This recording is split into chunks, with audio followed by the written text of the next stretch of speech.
Before we start, I want to show you the difference that the cross stitches make. So here I have a swatch that is kind of a mock mitten.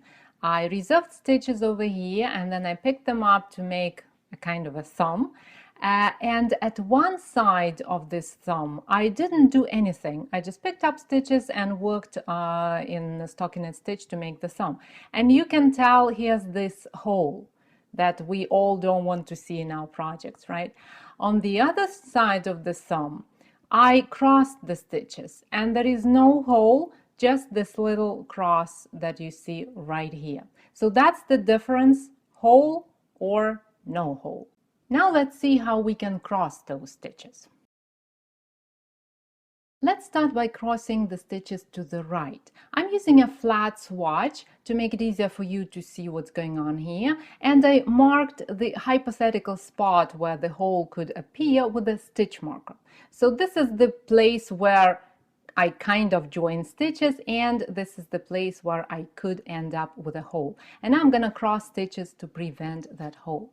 So first, work to one stitch before the place of join. So I'm going to work to one stitch before that marker that marks my place of join. And then that would be one more stitch. So I'm right here. See, here's the place of join, the marker for me. And I stop when I have one stitch before that place. Now insert the tip of the right needle from right to left into the second stitch from the tip of the left needle. So I'm going into the second stitch and I go right to left like this. And then pass this stitch over the first stitch from the tip of the left needle, but don't drop this stitch. We are not dropping any stitches here. We just keep the stitch on the right needle.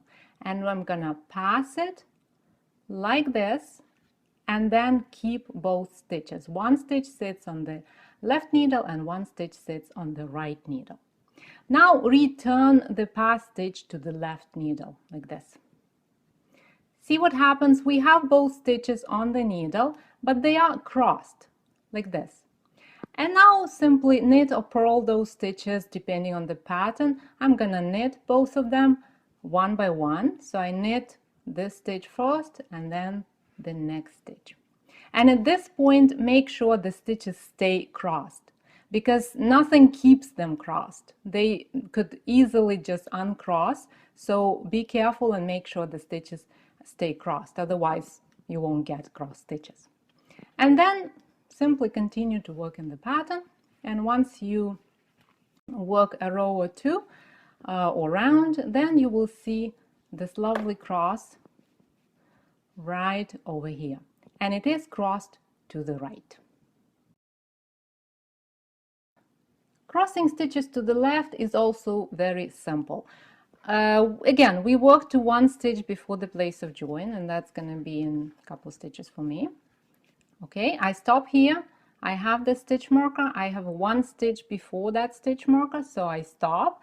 And now keep the yarn at the back of the work and slip 2 stitches purlwise from the left needle to the right needle. So I simply insert the right needle from right to left into one stitch and slip it without knitting it, and then do the same to the next stitch. So we slipped 2 stitches. See, here's the working yarn, and that's the 2 stitches that were just slipped.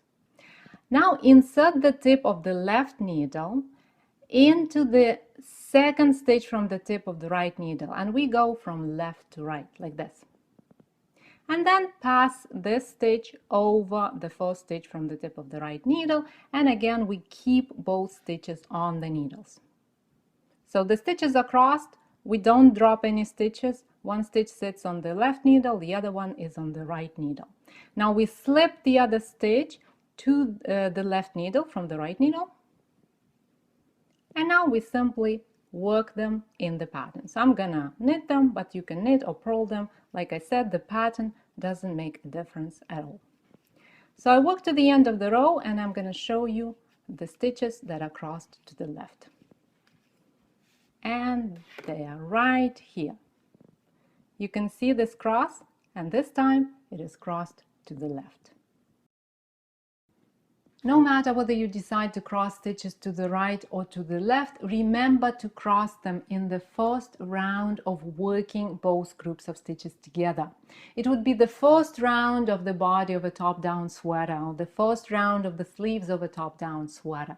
It would be the first round after you finish the gusset of a sock, or the first round of the thumb of a European-style mitten. To read this tutorial as a set of step-by-step photo instructions, go to 10roseaday.com/prevent-holes. To download it as a PDF, join the club at 10roseaday.com/club. Thank you for watching this video and have a wonderful week. I'll see you in the next tutorial.